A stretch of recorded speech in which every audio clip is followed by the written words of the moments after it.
तो दोस्तों, एक और नया दिन और मैं बलजीत परमार हाजिर हूँ एक नई कहानी, नया किस्सा लेकर। आप में से बहुत लोगों ने ऐसे सवाल पूछे जिनके जवाब कई बार मुझे ढूंढने में बहुत दिन लग जाते।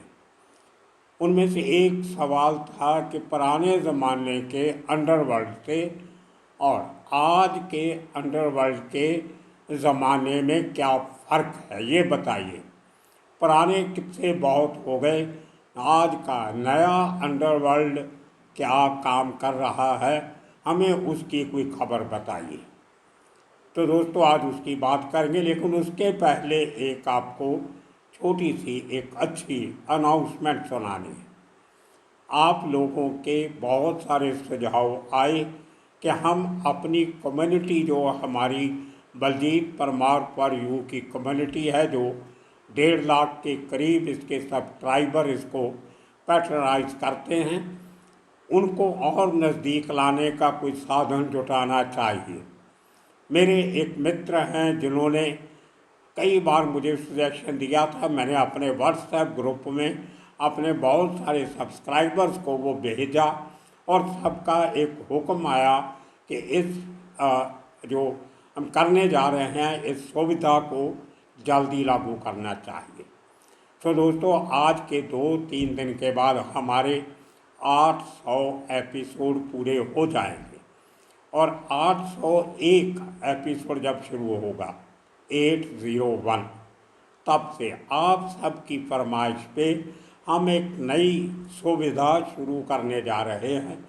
जो हमारे सब्सक्राइबर हैं, सिर्फ सब्सक्राइबर, उनके यार दोस्त, बहन भाई, रिश्तेदार, वो नहीं, सिर्फ सब्सक्राइबर, वो उनका जो जन्मदिन जब भी है साल में, उनके जन्मदिन की शुभ इच्छाएं उनको हम अपनी चैनल की कम्युनिटी की तरफ से दिया करेंगे। लेकिन ये भी हो सकता है कि एक दिन में 20-25 लोगों के जन्मदिन आ जाए, तो उनमें हम सब लोगों की तस्वीर नहीं छाप सकेंगे, क्योंकि इतनी जगह हमारे 20-25 मिनट की सेगमेंट में नहीं होती है।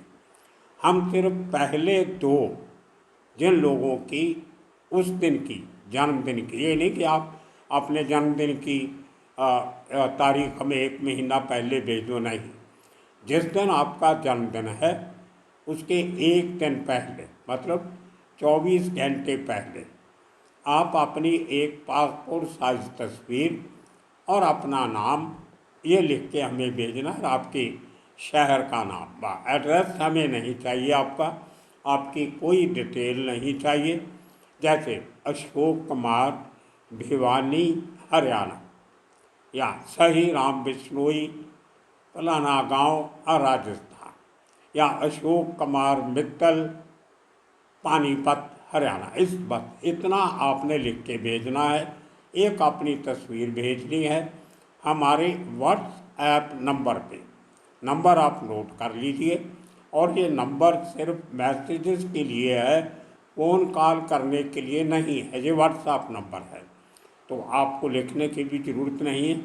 इस एपिसोड को दोबारा रिमाइंड करके सुनोगे तो आपको ये नंबर मिल जाएगा, और वो नंबर है 7681910638।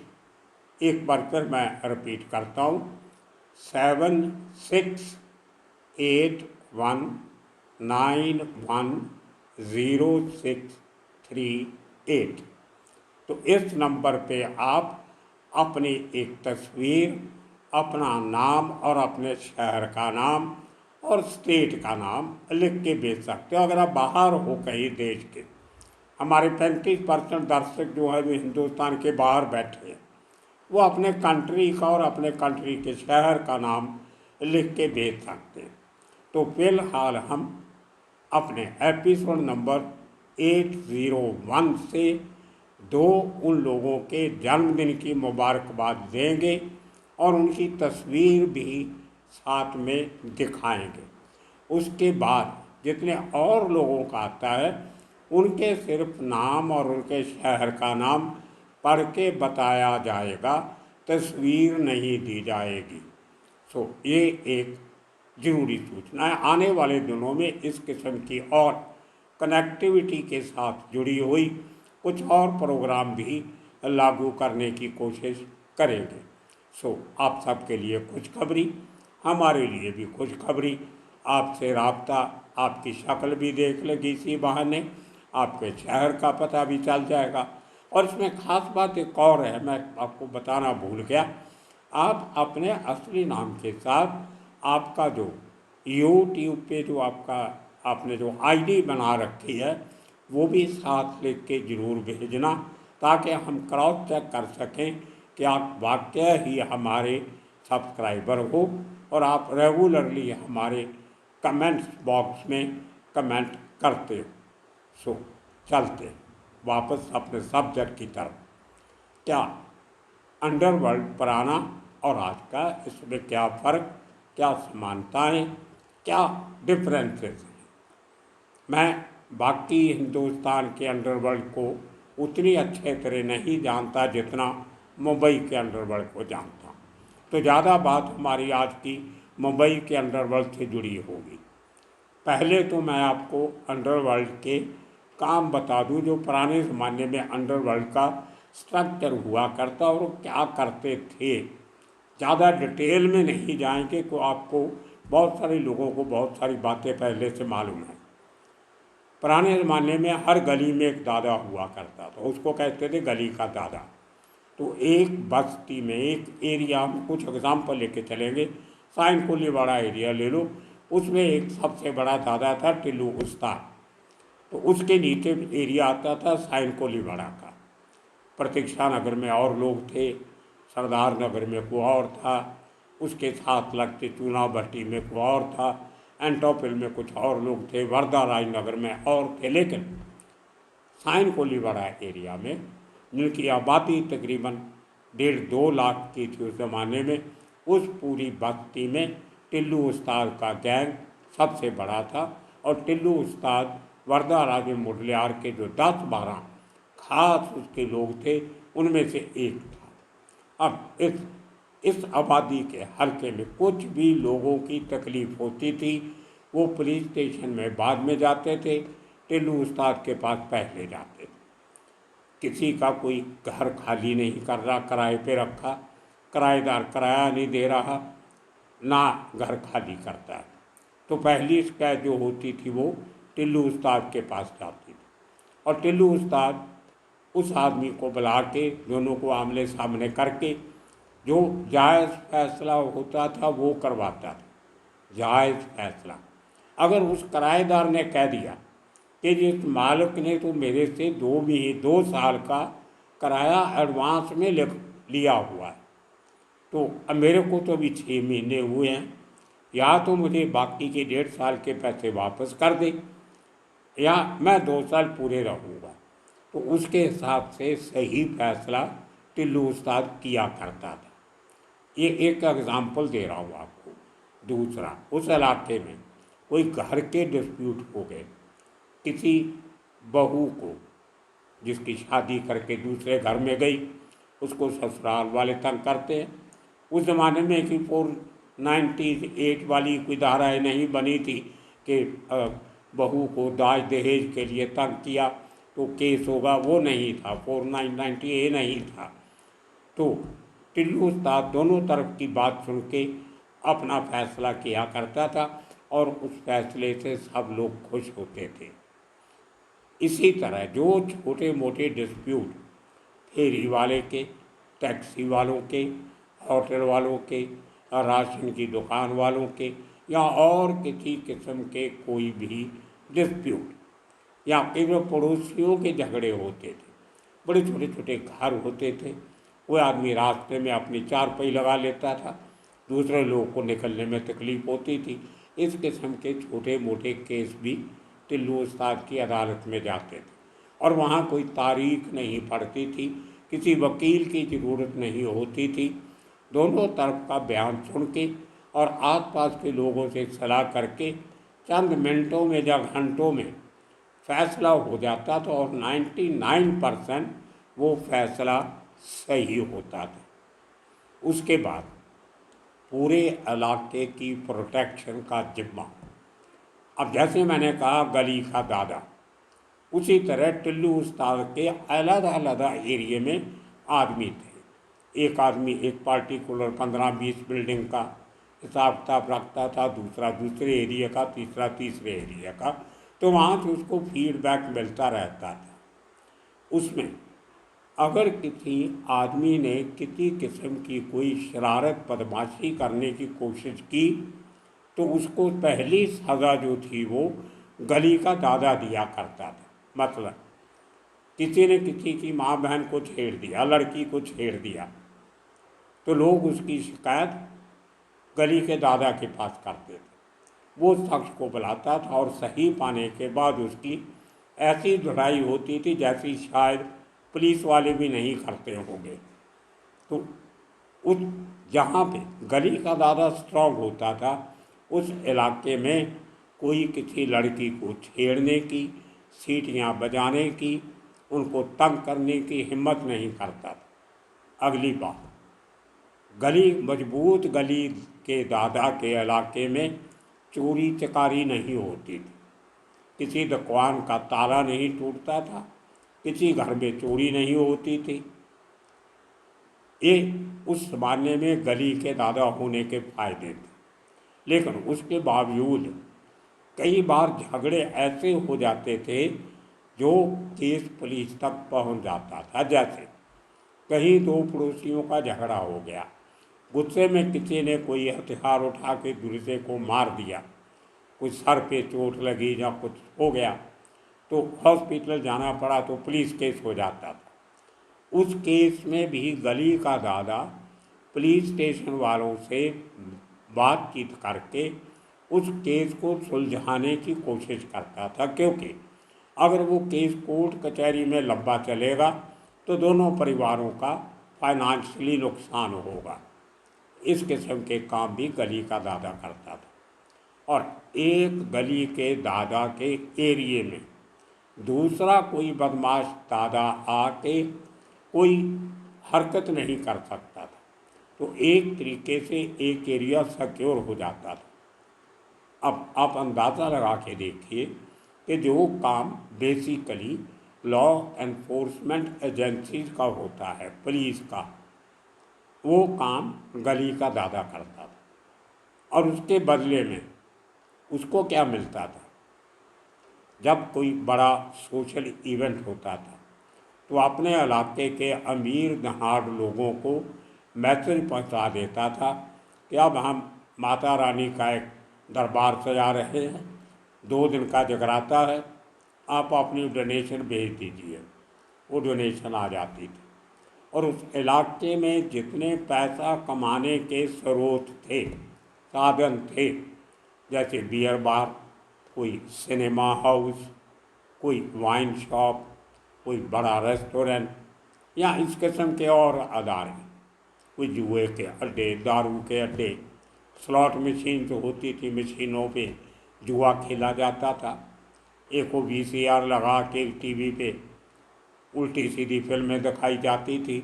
इस किस्म के गलत काम करने वाले सब के सब लोग गली के दादे को हफ्ता देते थे और गली का दादा उस हफ्ते में से एक हिस्सा अपने लोकल पुलिस स्टेशन को पहुंचा देता था।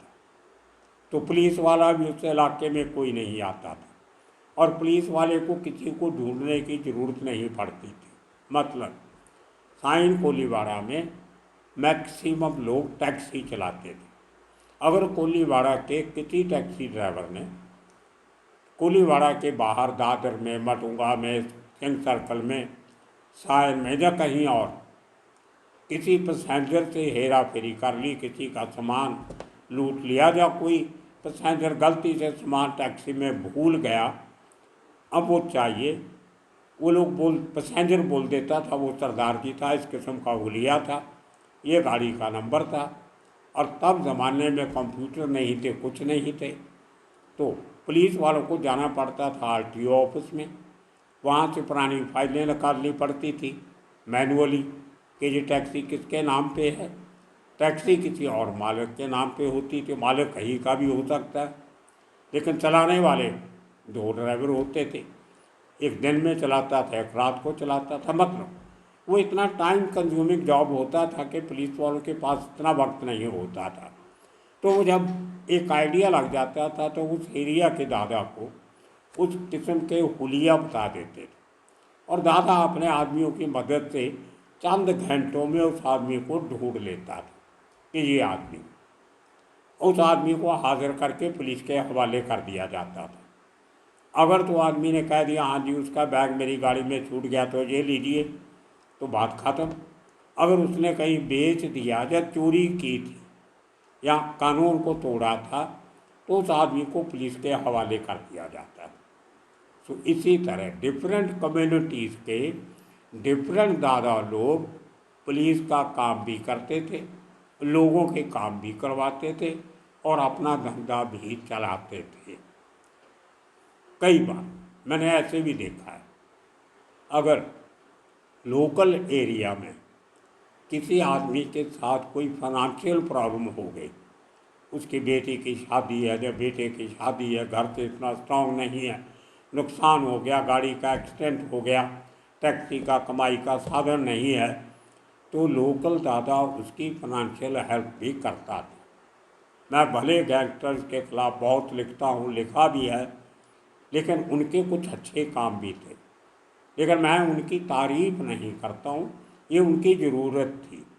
क्योंकि एक गलत काम को अगर उसने कोई अच्छे तरीके से कर दिया तो उसको हम सही मॉरली नैतिक तौर पे सही नहीं ठहरा सकते, क्योंकि वो पैसा वो अपनी जेब से नहीं देता था, इधर उधर से इकट्ठा किया हुआ देता, और अपने इलाके में सब बिजनेस से वो हफ्ता इकट्ठा करता था।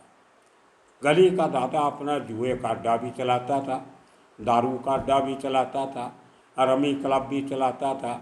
तो इस किस्म के 2 नंबर के काम भी करता था, स्मगलिंग भी करता था, कई बार स्मगलिंग का माल इधर उधर करना।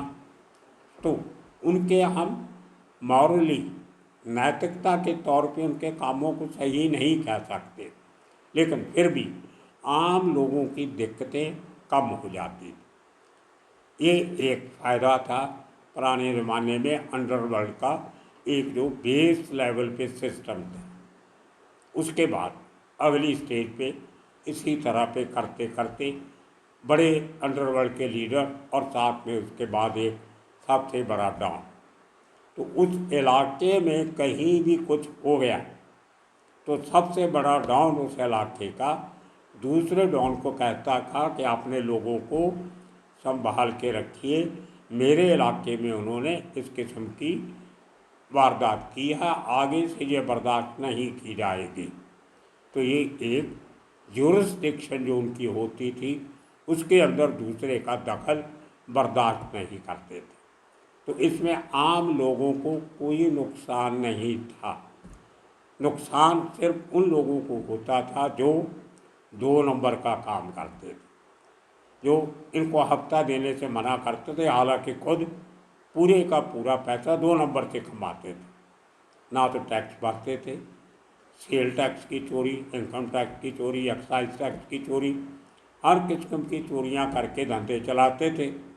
उनकी इन कमज़ोरियों का फ़ायदा उठा के लोकल दादे पैसा इकट्ठा करते थे, और आगे आगे आपको सब मालूम है कैसे फिर कंस्ट्रक्शन इंडस्ट्री का, फिर डांस बार्स का धंधा, ये वो सब बड़े लेवल पे चालू हो गए, लेकिन उनका भी आम लोगों को कोई नुकसान नहीं था। तो ये एक बेसिक इंस्टेंट जस्टिस का जो सिस्टम चलता था वो हमारा जो कानूनी जस्टिस है उससे कहीं ज़्यादा तेज, जेन्युइन और सही होता है।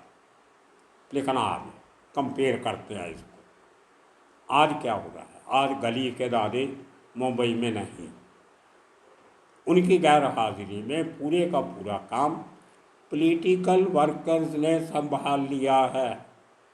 डिफरेंट पॉलिटिकल पार्टी के, आप मुंबई में जाके देखो, हर उस जगह पे जहाँ एक ज़माने में लोकल दादा का ऑफिस हुआ करता था, वहाँ पे आज किसी ना किसी पॉलिटिकल पार्टी के उस इलाके के सबसे बड़े लीडर का ऑफिस है।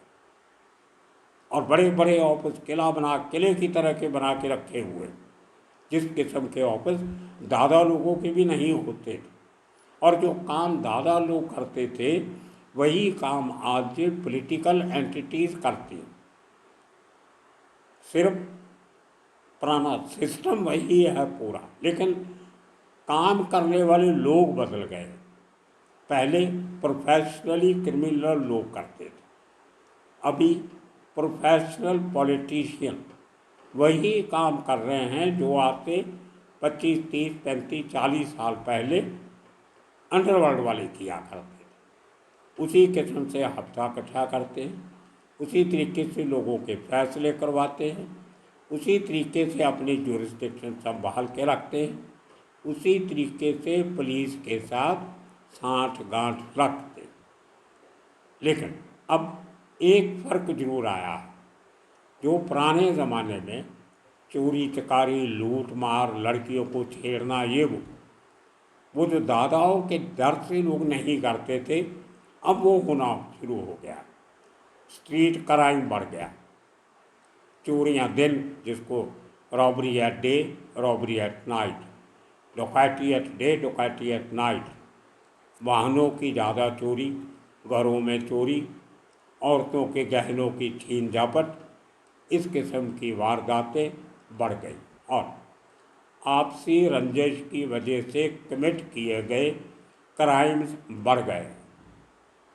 लेकिन पुलिस का रोल उतना ही है जितना अंडरवर्ल्ड के समय पे था। जो उनको अंडरवर्ल्ड वाले कहते थे पुलिस वाले करते थे, और जो उनको पॉलिटिशियन कहते हैं वो पुलिस वाले करते। अंडरवर्ल्ड के ज़माने में अगर कोई कत्ल करता था तो अंडरवर्ल्ड वाले उसको हाजिर करवा देते थे और बाद में उसकी ज़मानत करवा लेते थे, या उसकी जगह पे किसी और को हाजिर करवा देते थे ताकि पुलिस के रिकॉर्ड में वो केस सुलझा पाया जाए। लेकिन आजकल पॉलिटिकल जो नए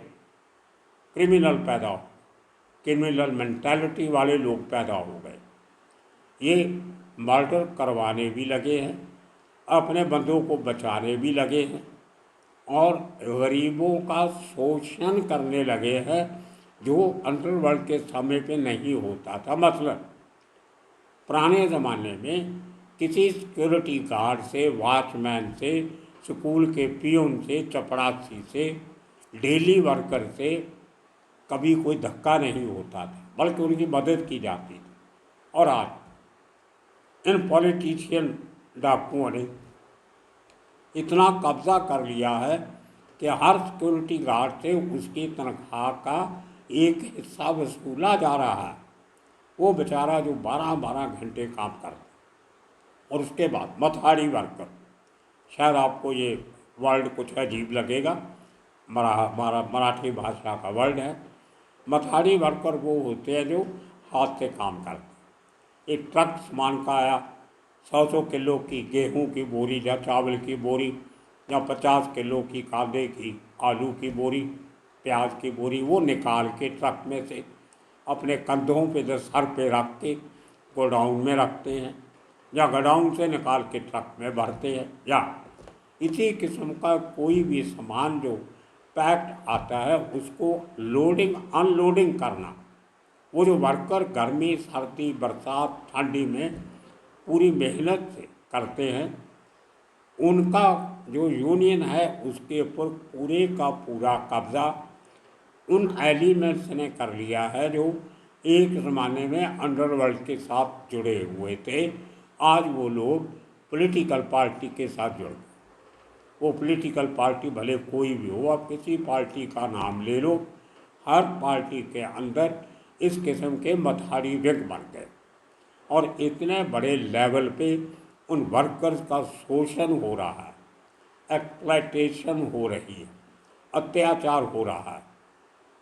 और जिस तरीके से उनके घरों पे कब्जे हो रहे हैं, गरीब लोगों को उनके घरों से निकाल के जो रीडेवलपमेंट की जा रही है, स्लम रिहेबिलिटेशन स्कीम के नीचे जो धक्का धोरी गरीबों से चल रही है, उसका कोई हिसाब नहीं।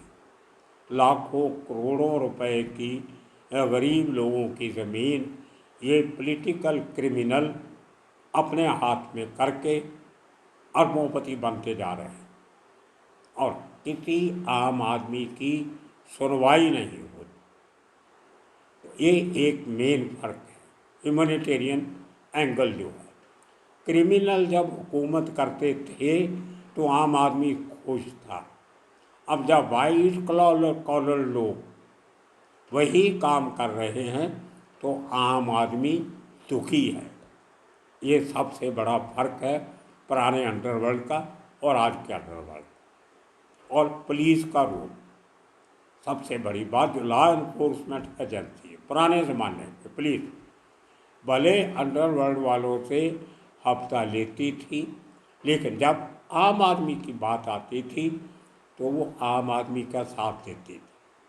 जिसके साथ गुनाह हो गया, जो विक्टिम है, उसकी हेल्प करती थी। लेकिन आज जो नई ब्रीड आ गई, सफ़ेद कपड़ों में जो क्रिमिनल आ गए, वो आम आदमी के साथ खड़े नहीं होते, बल्कि अपने साथियों को, पैसे वालों को, असर सूख वालों को बचाने के लिए गरीबों के इंसाफ की बलि दे देते हैं और पुलिस देखती रहती है, एक्ट नहीं कर सकती और ना ही उस किस्म के अफसर रहे।